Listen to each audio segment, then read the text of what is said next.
Math के अंदर सभी विद्यार्थियों का एक बार जोरदार स्वागत। विद्यार्थियों, आज ये तीसरा वीडियो लेक्चर है चैप्टर का। चैप्टर आपका जो हमने स्टार्ट किया है, बुक का नवा चैप्टर है अनुक्रम व श्रेणी। मैंने आपको इससे पहले के दो वीडियो लेक्चर के अंदर अनुक्रम और एपी से अवगत कराया था। एपी आपका पढ़ा हुआ टॉपिक भी है। हमने एपी के लिए टीएन और एसएन के सूत्र स्थापित भी किए हैं। देखिए, अनुक्रम के अंदर आपका एपी, जीपी और तीसरा पार्ट इसका एचपी, इन तीनों का कॉम्बिनेशन रहेगा। सबसे पहले हम एपी से स्टार्ट कर रहे हैं। एपी के अंदर हमने ऐसा देखा था, टीएन और एसएन के सूत्र स्थापित किए थे। यहाँ आपकी जो 11th क्लास है, यहाँ सूत्रों का सत्यापन भी कंपलसरी है, यानी बोर्ड के अंदर या आपके होम क्लासेस के अंदर होम एग्जाम में सूत्रों को भी स्थापित करवाता है, तो ये भी आपको आने चाहिए। देखिए, टीएन का फॉर्मूला हमने ये बनाया था a + n-1 into D. SN ये बनाया था n/2 2a + n-1 into D. ये दोनों सत्यापित किए थे। अब आज कुछ क्वेश्चंस की बात करते हैं। देखिए, एक क्वेश्चन लिखा हुआ है, कह रहा है उस समानांतर श्रेणी के n पदों का योगफल ज्ञात कीजिए जिसका केवा पद दिया हुआ है। केवा पद दे रखा है आपको, किस तरह से लिखेंगे। देखिए, सॉल्यूशन कैसे करेंगे, यानी tk की वैल्यू दे रखी है 5k + 1। अगर मैं k बराबर 1 रखता हूं तो T1 की वैल्यू आ जाएगी 5 × 1 + 1 6। यही T1 को हम T1 बराबर प्रथम पद A होता है, ये 6 हो गया आपका नंबर 1। अब T2 भी निकालते हैं। T2 कैसे आएगा, इसी इक्वेशन के अंदर K की वैल्यू 2 रखेंगे, तो 2 रखेंगे तो T2 की वैल्यू आ जाएगी 5 × 2 + 1, ये 11 हो गया। T2 माइनस अगर T1 कर देते हैं तो हमें D मिल जाता है। T2 माइनस T1 अगर हम कर देते हैं तो हमें D मिल जाता है। समानांतर श्रेणी के किन्हीं भी दो क्रमागत पदों का अंतर पहले में से पिछले वाले को घटाने पर हमें सार्वंतर मिलता है। तो D की वैल्यू मिल जाएगी इससे। T2 की वैल्यू रखें 11, T1 की वैल्यू रखें हम 6, बराबर हो जाएगा D। तो D की वैल्यू आपकी हो गई 5। अब इस क्वेश्चन के अंदर क्या कह रहा है, n पदों का योगफल पूछ रहा है। तो n पदों के योगफल का हम ये फॉर्मूला लगाएंगे। Sn क्या करना है, Sn ही पूछ रहा है। n पदों का योगफल तो n की जगह n ही रहेगा, केवल a का मान उठा के रखें। a का मान आपका 6 तो 12 हुआ, n-1 d का मान 5, तो Sn की वैल्यू आ गई n/2 12 + 5n-5। Sn हमको मिल गया n/2 इंटू यहाँ बचा 5n + 7। ये इसका छोटा सा आंसर। सिंपल क्वेश्चन है। इसी तरह के क्वेश्चन आप 10th में भी करके आए हैं। देखिए बेटा, दूसरा क्वेश्चन क्या है, समानांतर श्रेणी के rवें पद का योगफल, rवें पद का योगफल या r पदों का योगफल ऐसे भी आ सकता है। SR का मान दे रहा है, योगफल है r पदों तक, तो SR का मान है हमारे पास, वो योगफल क्या है। देखिए उस क्वेश्चन को, rवें पद का योगफल, उसका सॉल्यूशन कर रहा हूं। SR बराबर 3r² + 5r और nवां पद 164 है।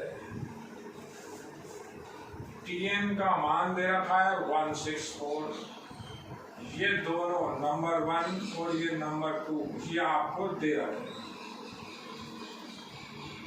ये दोनों देने के बाद इस क्वेश्चन के अंदर क्या था, n का ये r का मान ज्ञात कीजिए। nवां पद हो तो r का, ये n का, तो n का मान ज्ञात कीजिए। n का मान पूछ रहा है। अब n का मान यहाँ किस तरह से निकलेगा देखिए। सबसे पहले उठा रहा हूं SR की वैल्यू 3r² + 5r। S1 लिखें, R की वैल्यू 1 रख रहे हैं, तो S1 आ जाएगा 3 + 5 8। S2 भी लिख रहा हूं, S2 भी लिख रहे हैं। S2 क्या आ जाएगा 3 × R की वैल्यू 2 रख रहे हैं, 2 रखेंगे तो ये 2 का वर्ग 4 हो जाएगा, इंटू 4 5 × 2 तो 12 और 10 22। S1 और S2 आ गए हमारे पास। अब देखिए, अब S2 क्या होता है, पहले बात करते हैं, बहुत इंपॉर्टेंट है ये। S1 बराबर होता है T1 के बराबर होता है ये। S1 का मतलब प्रथम एक पदों का योगफल, तो T1 तक ही। S2 क्या होगा T1 और T2 का योगफल। तो S1 का मान हमारे पास दिया हुआ है 8, तो मैं इसको बराबर में ये भी लिख सकता हूं, बराबर में मेरे पास हो गया 8। अब यहां पर S2 का मान दे रखा है 22, तो इसमें मान रखें तो 22 बराबर T1 का मान 8 है प्लस T2, तो T2 का मान आ जाएगा आपके पास, देखिए T2 का मान 14 आ गया। अब हमें मालूम है अभी क्या था, T2 - T1 करेंगे तो D आ जाएगा। T2 - T1 करें अगर हम, T2 - T1, T2 - T1, तो मेरे पास D आ जाएगा। T2 की वैल्यू 14,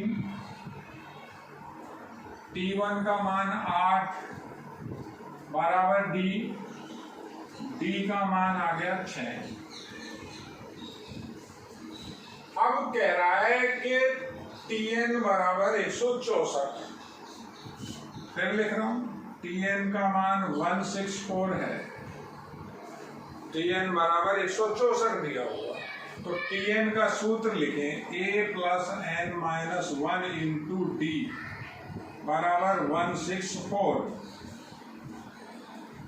मान रखते हैं, A का मान ये रहा 8, n - 1, D का मान 6, 164, 8 उधर गया, n - 1 6, 8 वहां गया, तो ये हो जाएगा 156। 8 कम हो गए, 160 तो ये बचा था, और 4 वहां से कम हो गए। n - 1 की वैल्यू आई 156/6, भाग दें 156 / 6, 2 टाइम गया, 12, 3, 6, 26। n - 1 की वैल्यू 26 आ गई, n की वैल्यू 27 आ गई। ये इसका आंसर है। ठीक है, ये इस तरह के क्वेश्चन है जो आपके 10 से भी रिलेटेड है। इसे समझिए बेटा, देखिए क्या लिखा हुआ है, ये देखिए, ये इस तरह के टर्म आपको काम में लेने हैं। इस तरह से आपके यहाँ 11th के अंदर क्वेश्चंस हैं। अब ये जो 2 क्वेश्चन बताए थे, ये मैंने SN और TN के बेसिस पे बताए थे। SN और TN के बेसिस पे काफी क्वेश्चंस हैं। अभी मैं थोड़ा सा आगे आपको इसके अंदर जो हमें पढ़ना है उसकी भी बात करेंगे। एपी की ही पहले बात करेंगे हम। एपी का भी आपने एसएन और टीएन देखा है। एपी के अंदर एसएन और टीएन के बाद हमें क्या पढ़ना है, देखिए समानांतर श्रेणी के अंदर ही, समानांतर श्रेणी के अंदर ही आपको, समानांतर श्रेणी के अंदर आपको पढ़ना है अब आगे समानांतर माध्य। ये आपके लिए अब 11th से यहाँ से स्टार्ट। ये जो क्वेश्चन बनाए ये तो 10वीं के मायने के क्वेश्चन, यानी 10वीं का जो सिस्टम है उसके ऊपर आधारित क्वेश्चन थे। 11th के बेसिस के क्वेश्चन अपन तब कर पाएंगे जब हम एपी, जीपी, एचपी सबकी थ्योरी पढ़ लेंगे। सबके अंदर, जीपी के अंदर भी ऐसे ही टीएन और एसएन का फॉर्मूला होता है, एचपी के अंदर टीएन होता है, एसएन नहीं होता। वो एक एक करके पहले आपको थ्योरी समझनी है। तो अभी मेरा जो समानांतर श्रेणी के अंदर ही नेक्स्ट टॉपिक है एपी के अंदर ही, यानी जो हम समानांतर श्रेणी पढ़ रहे हैं, एपी पढ़ रहे हैं, अनुक्रम का एक प्रकार है, उसी के अंदर एक नया टॉपिक है समानांतर माध्य। तो अब इस समानांतर माध्य की हम बात करते हैं कि समानांतर माध्य होता क्या है। समानांतर माध्य को हम अर्थमेटिक मीन बोलते हैं। इसको हम एम से लिखते हैं समानांतर माध्य, अर्थमेटिक मीन एम। ऐसे ही जीपी के अंदर जीएम आएगा, एचपी के अंदर एचएम आएगा। तो इस समानांतर माध्य की सबसे पहले हम बात करेंगे कि समानांतर माध्य क्या होता है। मैं आपको देखो इस चीज को समझा रहा हूं, पहले आप समझिए, परिभाषा भी लिखेंगे। अगर मेरे पास कोई सी भी दो संख्याएं हो, मान लेते हैं दो संख्याएं हैं ए और बी। अब इन संख्याओं के मध्य, ये संख्याओं के मध्य मैंने अलग अलग 1, 2, 3, 4 जितने भी नंबर 5 अलग अलग संख्याएं प्रविष्ट करा दी, एंटर करा दी। जैसे मैंने अभी ए और बी के बीच में 6 नंबर इंसर्ट किए। प्रविष्ट करने का मतलब दो पहले और अंतिम के मध्य आप जितने भी नंबर डालना चाहते हो डालिए, इंसर्ट कीजिए। प्रविष्ट कराने के बाद अगर तो ये अनुक्रम, यदि यह अनुक्रम जो है आपका एपी बन जाता है, तो ये जो आपने नंबर इंसर्ट किए हैं इनको हम समानांतर माध्य बोलते हैं। अगर कोई एपी है, दोनों तरह से इस बात को समझना है आपको। पहले समझने की ही बात करें अपन, देखिए दूसरी लैंग्वेज क्या लिखेंगे, दूसरी भाषा में हम क्या लिखें। मान लेते हैं मेरे पास 2, 4, 6, 8, 10, 12 ये कोई एपी दी हुई है। तो ये एक ए है, ये दूसरा बी है। इनके मध्य जितने भी नंबर इंसर्ट हैं ये सब के सब समानांतर माध्य हैं। सभी को समानांतर माध्य बोलते हैं। किसके हैं, किसके समानांतर माध्य हैं, ए व बी के। क्यों है समानांतर माध्य?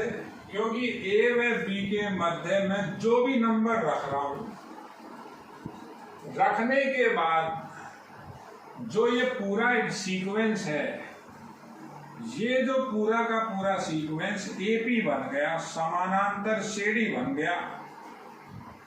देख लीजिए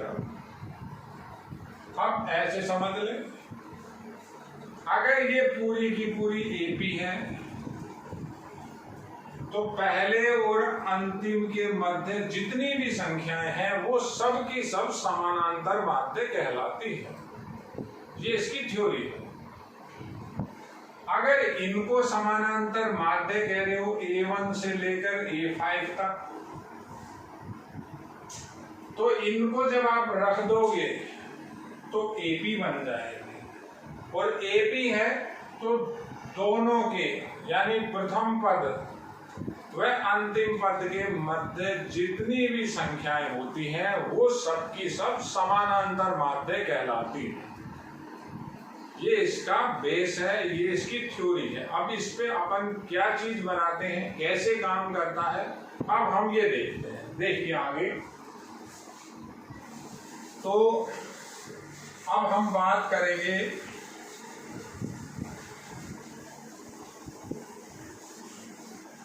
अब हम करेंगे दो संख्याओं के मध्य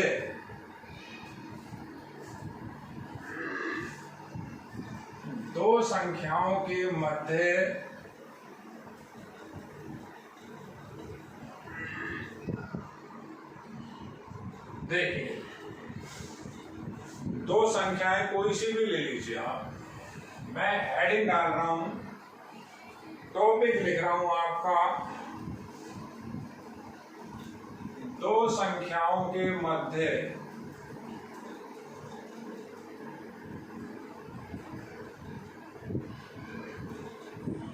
सबसे पहले एक समानांतर माध्य, एक समानांतर माध्य बहुत इंपॉर्टेंट है। ये दो संख्याओं के मध्य एक समानांतर माध्य है। अब कोई सी भी दो संख्याएं लीजिए आप, हमारा दो संख्याएं स्मॉल ए व स्मॉल बी के मध्य एक समानांतर माध्य एम बोल सकता हूं, arithmetic mean M capital A है। ये देखिए, ये दो संख्याएं हो गई, उनके बीच एक ये समानांतर माध्य हो गया।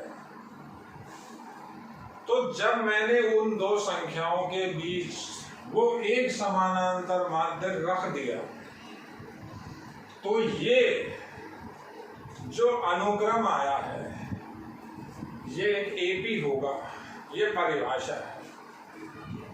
तो ए कैपिटल ए बी एक समानांतर श्रेणी है, बिल्कुल हो। ये एम हो गया, इसका एक ही एम है।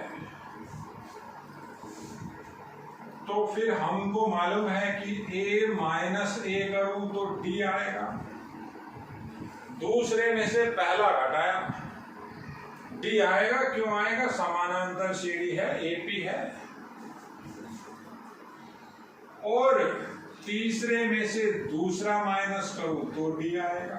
ये दोनों d बराबर, तो a माइनस ए बराबर b माइनस ए। ये कैपिटल ए उधर गया, 2a हो गया। ये माइनस ए इधर गया, a प्लस बी हो गया। तो a का मान आ गया a प्लस बी बटा 2। ऐसा हर बार होगा आपके साथ। देखिए